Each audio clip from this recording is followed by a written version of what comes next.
الحمد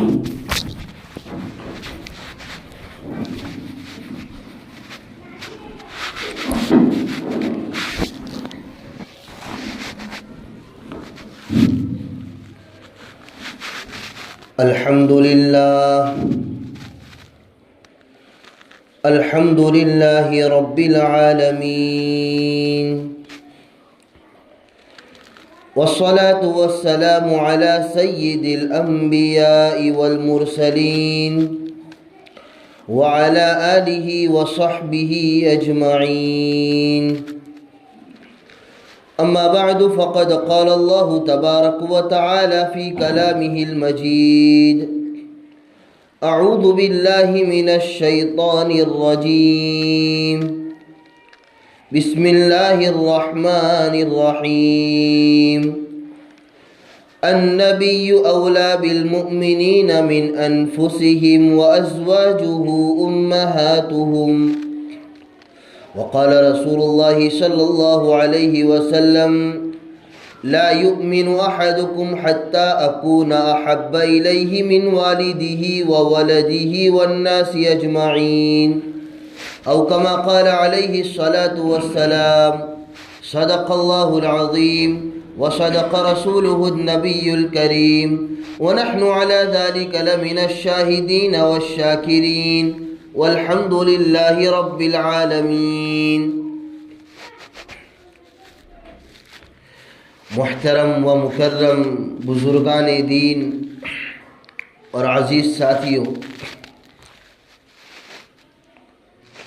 ایک طویل سلسلہ ہمارا اللہ کے رسول صلی اللہ علیہ وسلم کی سیرت کا، حضور صلی اللہ علیہ وسلم کی زندگی کا چل رہا تھا۔ درمیان میں کچھ موقع اور مناسبت کی وجہ سے دوسرے موضوع پر بھی اللہ تبارک و تعالیٰ نے ہمیں کچھ سننے کی سعادت عطا فرمائی۔ آج پھر ہم اللہ کے رسول صلی اللہ علیہ وسلم کی سیرت کے متعلق مختصر سرگزشت اور آپ صلی اللہ علیہ وسلم کے واقعات سنیں، تاکہ آنے والا جو رمضان کا مہینہ ہے ہم دیکھیں کہ اللہ کے نبی صلی اللہ علیہ وسلم کی یہ محبت اور اللہ تبارک و تعالیٰ کی یہ محبت جو ہمارے دلوں میں پیدا ہوگی، اس کی وجہ سے انشاءاللہ ہمارا آنے والا رمضان ہماری زندگی کا سب سے بہترین رمضان بنے گا۔ قرآن کریم میں اللہ تبارک و تعالیٰ کا ارشاد ہے: وَمِن كُلِّ شَيْءٍ خَلَقْنَا زَوْجَيْنِ لَعَلَّكُمْ تَذَكَّرُونَ۔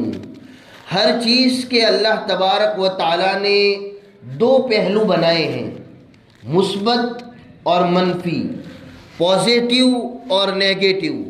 جہاں حضور صلی اللہ علیہ وسلم پر جان نچھاور کرنے والے صحابہ کرام رضوان اللہ علیہم اجمعین کا مقدس مجمع تھا، وہ مجمع جن کو حضور صلی اللہ علیہ وسلم کی ادنا تکلیف بھی گوارا نہیں تھی، اگر حضور صلی اللہ علیہ وسلم کے چہرے انور پر وہ ناگواری کے آثار، ناگواری کی علامات دیکھ لیتے تو وہ بے چین ہو جاتے، وہ بے قرار ہو جاتے اور فوراً اس حرکت سے توبہ کرتے اور اللہ کے رسول صلی اللہ علیہ وسلم کے سامنے معافی مانگتے اور اللہ رب العزت کو راضی کرنے والے اعمال کی کوشش کیا کرتے تھے۔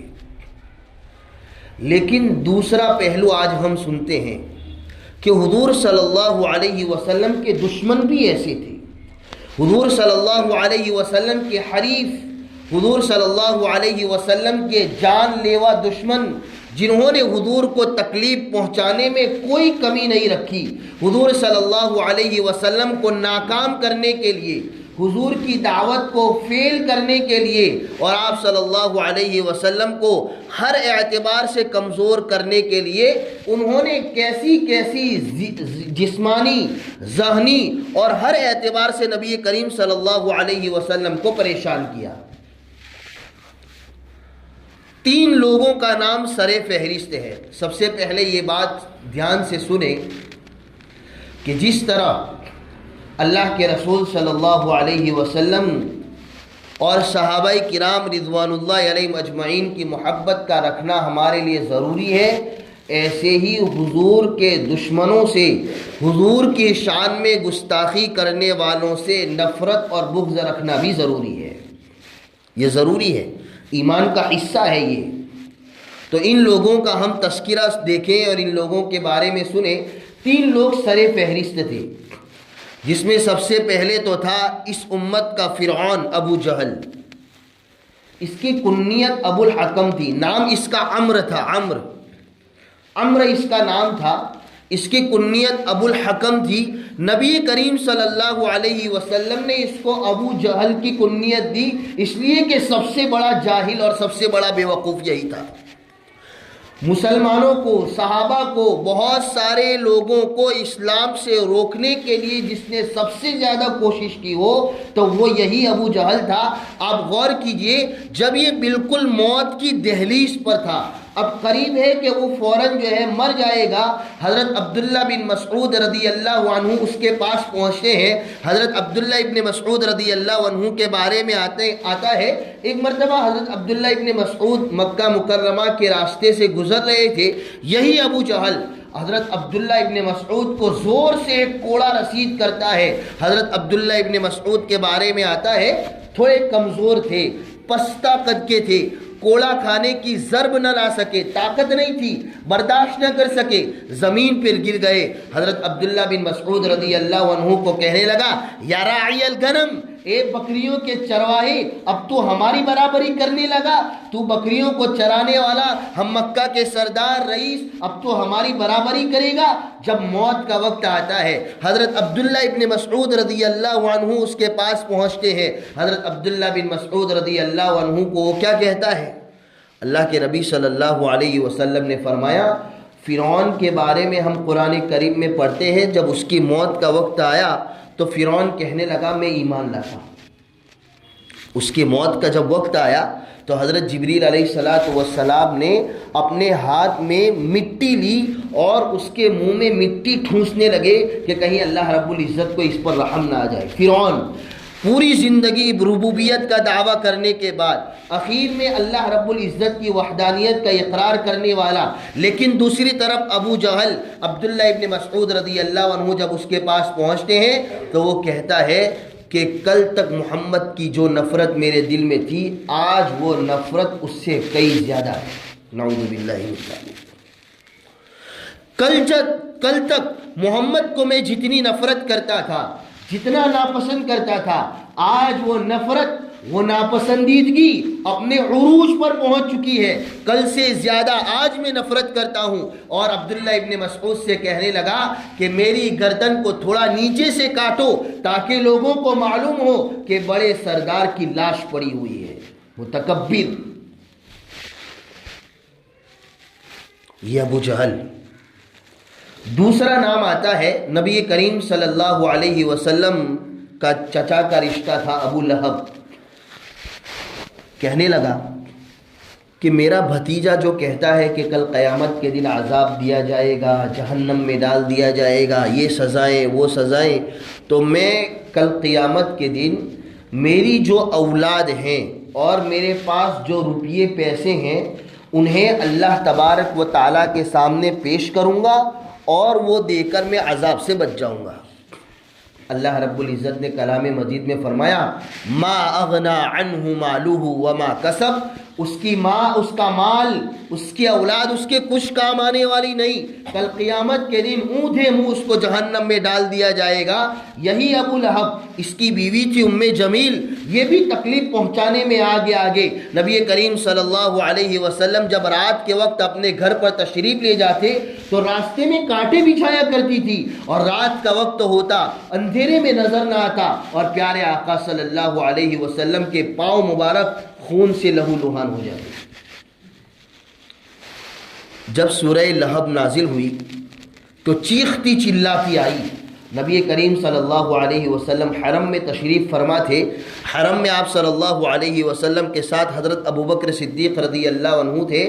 حضرت ابو بکر نے کہا کہ حضور جمیل آ رہی ہے، لگتا ہے سورہ لہب سن کر وہ آپ کی مذمت کرے گی یا آپ کو برا بھلا کہیں گی، آپ یہاں سے چلے جائیں۔ اللہ کے نبی صلی اللہ علیہ وسلم نے فرمایا کہ ابو بکر تمہیں پریشان ہونے کی ضرورت نہیں، اللہ تبارک و تعالیٰ میرا مددگار ہے۔ وہ آئی اور جمیل کہنے لگی این مزمم، مزمم کہاں ہے؟ محمد کا ترجمہ ہوتا ہے جس کی بہت زیادہ تعریف کی جائے، اور مذمم کا ترجمہ ہوتا ہے جس کی بہت زیادہ برائی بیان کی جائے۔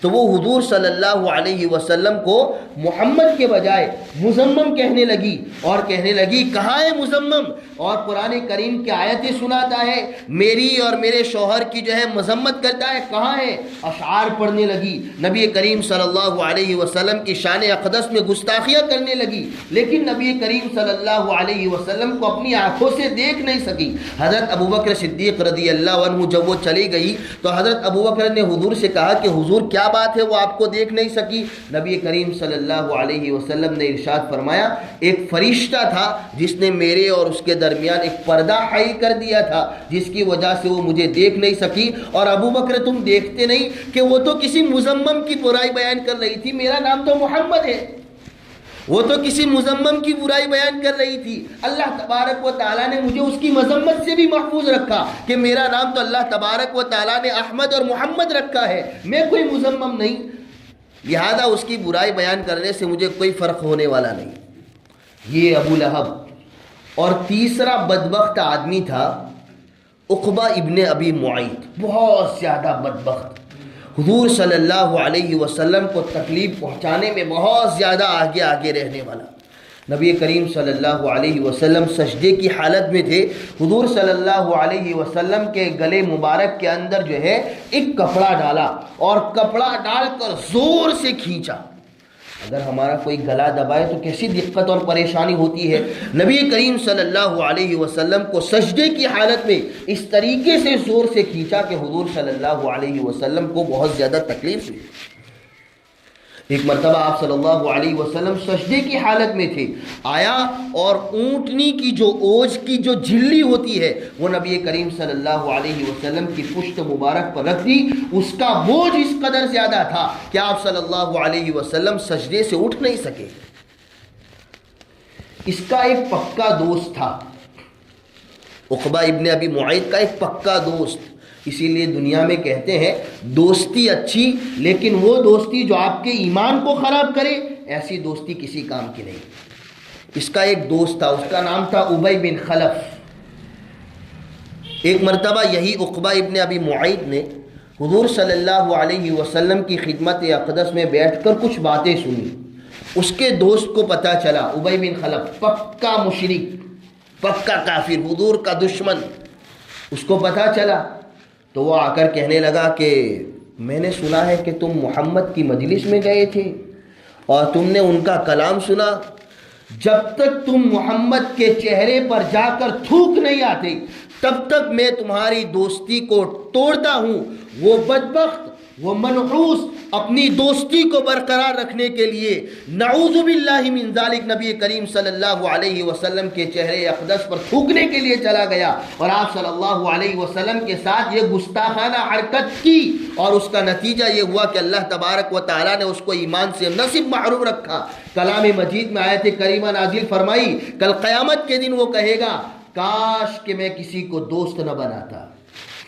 وَيَوْمَ يَعَضُّ الظَّالِمُ عَلَى يَدَيْهِ وَيَقُولُ يَا لَيْتَنِي لَمْ أَتَّخِذْ فُلَانًا خَلِيلًا، کاش کہ میں فلاں کو دوست نہیں بناتا۔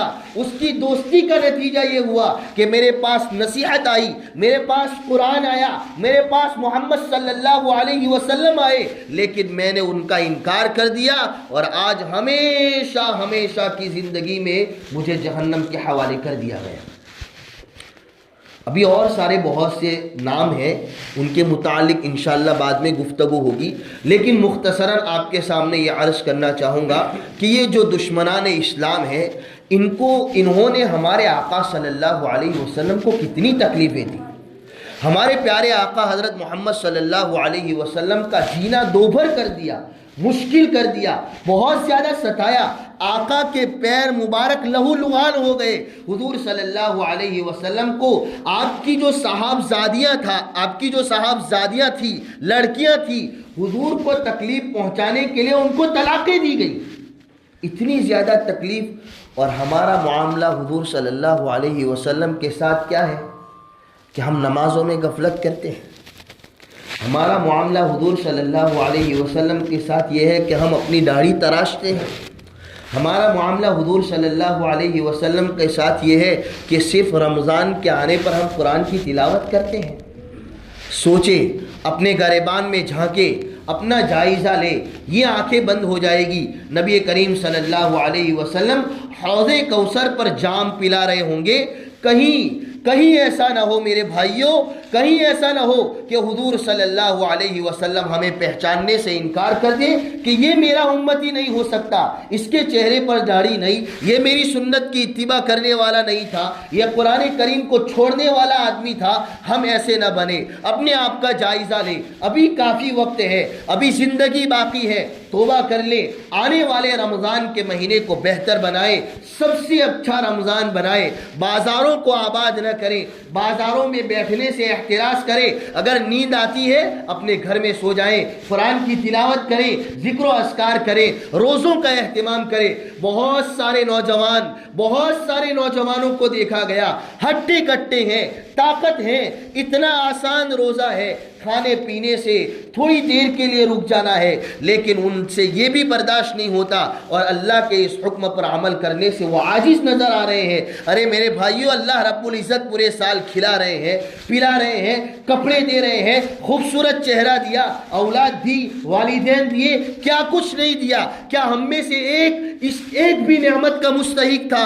ہم اپنی زندگی کو پلٹیں، اپنی زندگی کا جائزہ لیں، پیچھے اپنی زندگی کو دیکھ لیں، ہمارے اعمال دیکھیں، اللہ کی نعمتوں کو دیکھیں، کیا ہم ایک بھی نعمت کے مستحق ہیں؟ پھر اللہ رب العزت کی نعمتوں کی قدردانی کا احساس ہوگا۔ اللہ رب العزت ہمیں نعمتوں کی قدردانی کی توفیق عنایت فرمائے اور آنے والا جو رمضان ہے اس کو بہتر بنانے کی توفیق عنایت فرمائے، روزوں کا اور اسی طریقے سے تراویح کا اہتمام کرنے کی توفیق عطا فرمائے۔